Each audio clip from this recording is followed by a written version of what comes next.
Welcome to the Tax Cases channel. Slum sale has various litigation aspects. One such aspect is the WDV on which depreciation should be claimed by the transferee, depreciation allowance to the transferor. Arch Roma, case by Mumbai ITAT, throws some light on clarity of this treatment. Subscribe the channel and like the video. These are appeals by the assessee and revenue and cross objection by the assessee arising out of the order of CIT appeals and pertaining to assessment year 2014-15. The grounds of appeals raised in the assessee's appeal were: the number 1, incorrect ignorance of acquisition cost of motor vehicle, furniture and fixture acquired under slump purchase as per valuation report. On the facts and circumstances of the case and in law, the Commissioner of Income Tax Appeals erred in concluding that the appellant could not explain the basis for valuing the motor vehicle and furniture and fixture acquired under slump purchase and ignoring the valuation report obtained in the matter, and which direction are kindly prayed to be reversed. Ground number 2, actual cost of motor vehicle and furniture and fixture acquired under slump purchase directed to be adopted at WDV of the seller instead of their fair value of acquisition by the appellant purchaser as per valuation report. On the facts and circumstances of the case and in law, the CIT appeals erred in directing the AO to adopt the acquisition cost of motor vehicle and furniture and fixture as per corresponding WDV of the seller instead of their fair value as per the valuation report, thereby resulting in reduction of tax depreciation claim, and which directions are completely erroneous, unwarranted and prayed to be reversed. The grounds of appeal raised in revenue's appeal are: whether on the facts and circumstances of the case, the learned CIT appeals was justified in holding that the provisions of section 170 are not applicable in the present case. The learned CIT appeals was justified in holding that the assessee is eligible for depreciation on the fair market value of assets received pursuant to the succession, ignoring the 5th proviso to section 32 subsection 1 of the Income Tax Act. The learned CIT appeals was justified in directing to consider the difference of the balancing figure other than the fair market value of the asset to be considered as goodwill for eligibility of depreciation thereon, ignoring the fact that the assessee had claimed the same to be in the nature of customer distribution network, which was held to be ineligible for depreciation in the assessment order. The appellant praised that the order of the CIT appeals on the grounds to be set aside and that of the assessing officer be restored. The grounds raised in the assessee's cross objection: disallowance of depreciation of 13.54 crores on customer distribution network acquired by the assessee from the seller under the business transfer agreement. The assessee ought to be allowed depreciation of 13.55 crores on customer distribution network acquired by it from the seller Clariant Chemicals India Limited, a third party, in case it is held to be not forming part of goodwill. The respondent craves leave to add, amend, delete, rectify, substitute and modify any of the aforesaid grounds of appeal or add a new ground or grounds of appeal at any time before or at the time of hearing the appeal. Facts of the case: during the relevant previous year, the appellant entered into an agreement for transfer of a business on 28 September 2013 with Clariant Chemicals India Private Limited for purchase of an undertaking under slum sale scheme for a consideration of 209 crores 15 lakhs. The assessee acquired various assets, goodwill, etc. from the transferor company. The assets so acquired were shown as addition in the block of assets of the company.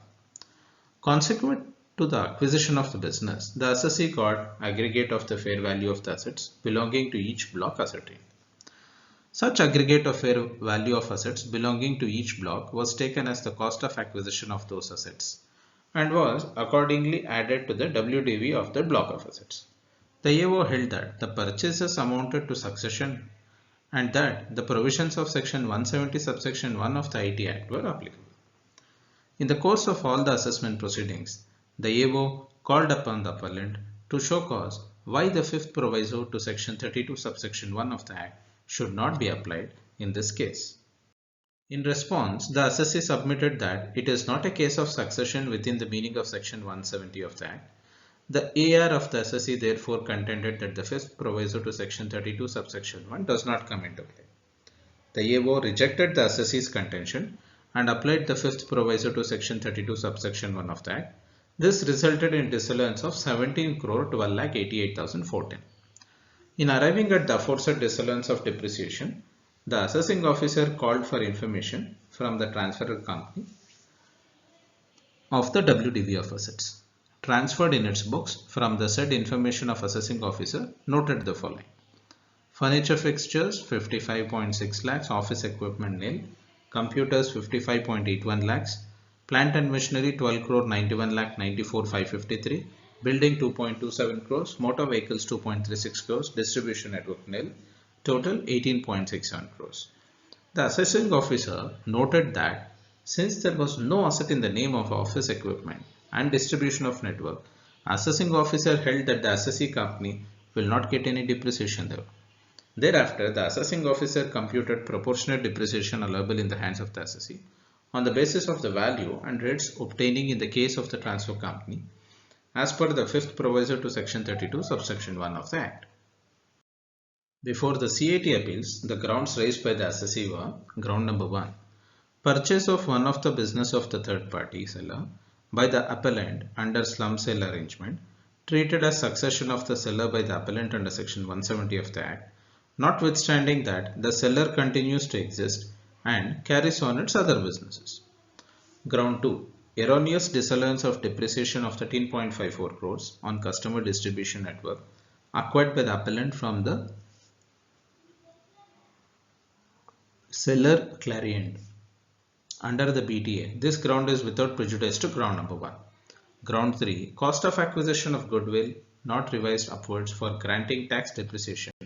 This ground is without prejudice to ground number 2. CAT appeals proceedings. Learned CAT appeals agreed with the assessee that assessee's case was not of succession. For this, he referred to the submission of the assessee before the ITAT Delhi in the case of Sai Pem Triune Engineering Private Limited, in which it was discussed provisions of Section 170 are not applicable. In order to attract Section 170, there is to be, in our respective submission, succession of the person carrying on the business and not of the business itself. Thus, in order for succession to take place, identity of the person shall be subsumed by that of the successor without distributing the continuity and integrity of the business. That is, the successor should cease to exist as legal entity in the eyes of law. Learned CAT appeals termed the same as decision of the ITAT. However, he further observed that the cost of the assets belonging to each of the blocks are to be taken as the FMV. He, however, found that the value of the following assets as per the valuation report was less than the corresponding closing WDV in the books of the transferor at the time of transfer: motor vehicle and furniture fixtures. He noted that the basis for valuing these assets below the WDV could not be explained by the appellant. Therefore, he directed the AO to take the value of WDV of motor vehicles, furniture and fixtures as per corresponding the WDV in books of the seller at the time of sale. He held that the value of goodwill, which is the balancing figure, will be reduced accordingly. As regards ground number 2, he held as under. In the assessment order, the AO treated the cost of customer distribution network as nil. While deciding ground of appeal number 1, ITAT has held that provisions of Section 170 is not attracted in this case. Therefore, the difference between the cost of acquisition of the business and the cost of individual assets, tangible and intangible, including goodwill, will be treated as cost of goodwill. The ITAT also found that the rate of depreciation admissible in respect of goodwill and the cost of customer distribution capital are same. This ground of appeal is purely academic in nature, and its outcome has no bearing on the tax liability of the appellant. For statistical purpose, ground of appeal number 2 is treated as dismissed. In the CAT appeals proceedings, as regards ground number 3, he observed, while deciding ground of appeal number 1, I have held that instant case is not a case of succession within the meaning of section 170. I find that in case of motor vehicle and furniture and fixtures, the fair market value adopted by the appellants lower than the closing WDV as per the books of accounts of the transferor. In the course of the appellant proceedings, the heir of the appellant could not justify the value adopted by the appellant in respect of furniture and fixtures and motor vehicle. Therefore, ITAD directed the AO to take the cost of furniture and fixture and motor vehicle as the closing WDV in the books of the transferor. The AO will reduce the WDV the same amount by which the value of furniture, picture and motor vehicle is enhanced. Therefore, the ground of appeal number 3 is treated as partly allowed. Against the order of the assessee and revenue in cross appeal before us, and assessee has also filed cross objections. In the ITAD proceedings, CIT appeals proceedings were discussed. ITAD heard both the counsel and perused the records. The counsel of the assessee submitted that this is not a case in which provisions of section 170 are attracted. He submitted that succession doesn't encompass purchase of business. He submitted that there are separate provisions for taxation of slum sale of business, and therefore it is not in the nature of succession. In this regard, he referred to the provisions of section 2, clause 42c and provisions of section 50b. He further submitted that customer distribution network is an eligible tangible assets, or the same can be recharacterized as goodwill for the purpose of applying tax depreciation under section 32 subsection 1 clause 2 of the IT Act. Learned counsel further submitted that even if WDV of transferor is adopted, the balancing figure of goodwill adopted by the assessee, on which tax depreciation has been allowed by the assessing officer, will increase from 61.34 crores to 130 crores, increased by the value of CDN of 54 lakhs. Learned counsel further relied upon several case laws in support of this proposition. The ITAD continued to analyze. As per contra, learned departmental representative relied upon the orders of the authorities. In support thereof, learned DR also relied upon several case laws.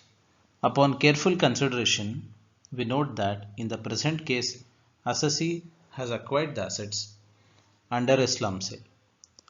The Income Tax Act under section 2 clause 42c defines slum sale as slum sale means the transfer of one or more undertakings as a result of the sale for a lump sum consideration without value being assigned to the individual assets and liabilities in such sales. From the above, it is clear that slum sale is a species of transfer by way of sale.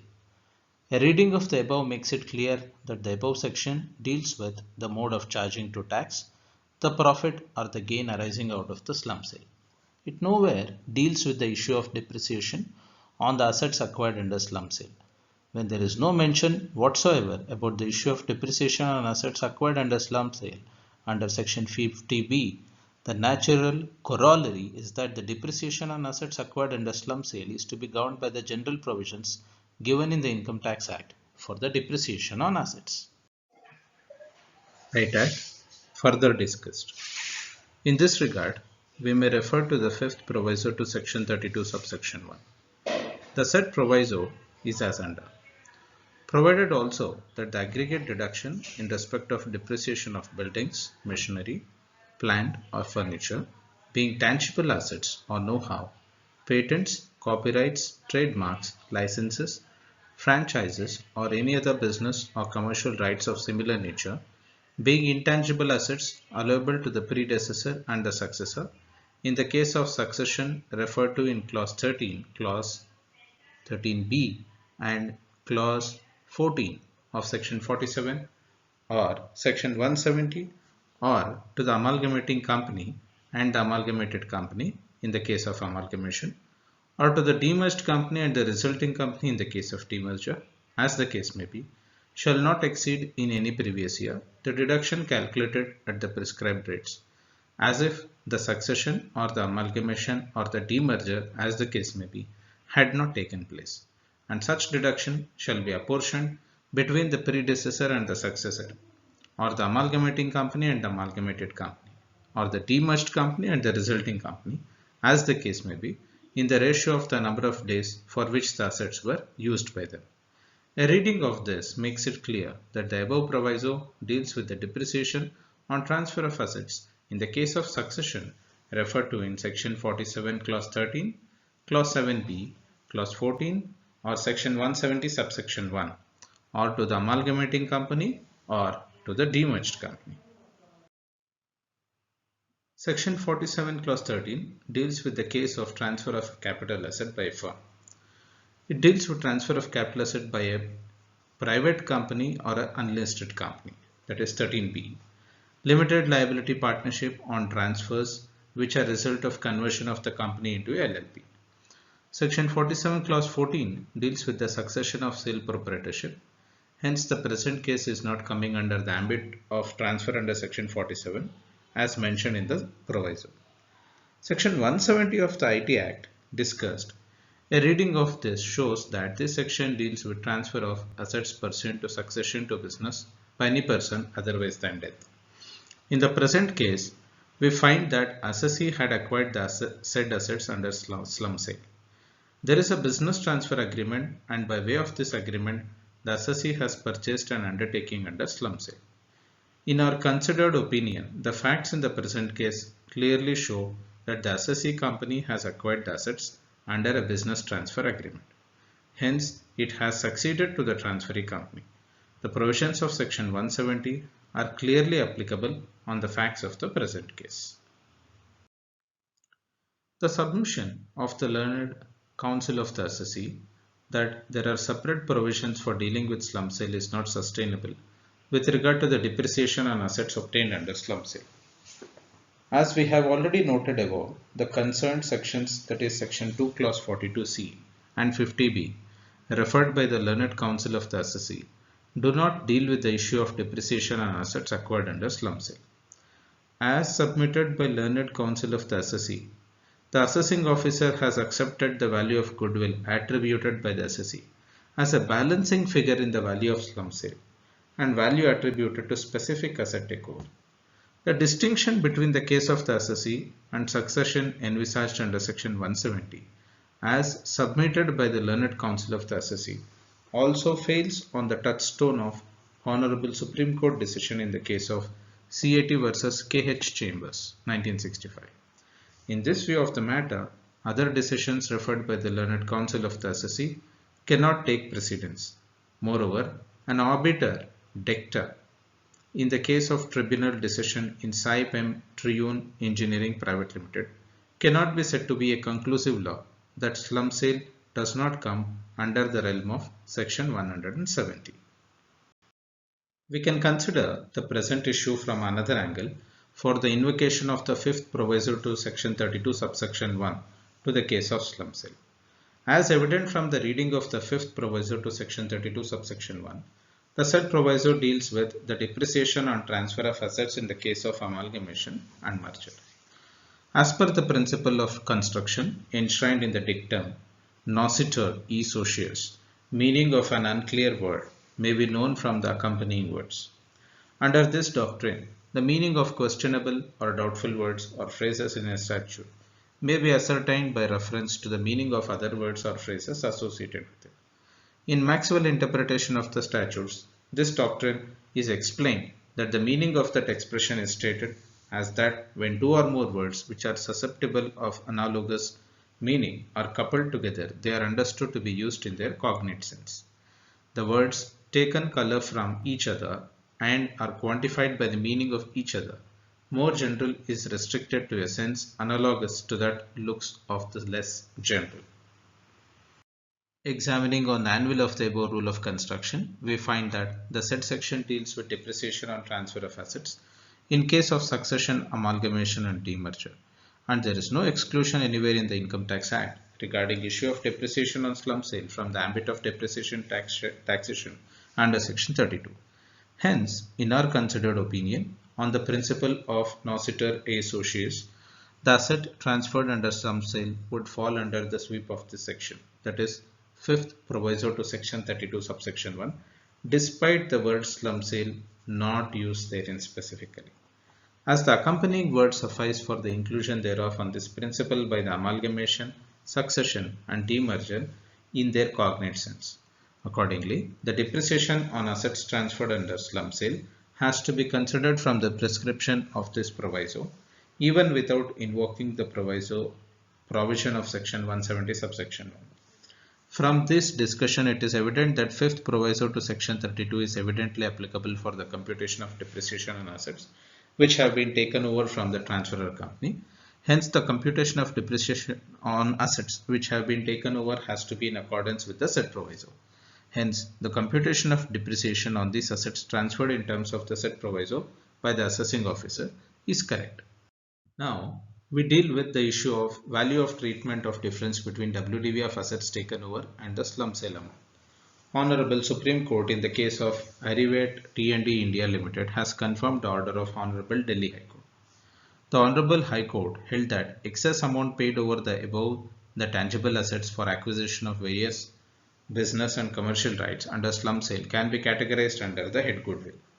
This view also supported by Honorable Delhi High Court decision in the case of Triune Energy Services Private Limited versus CIT.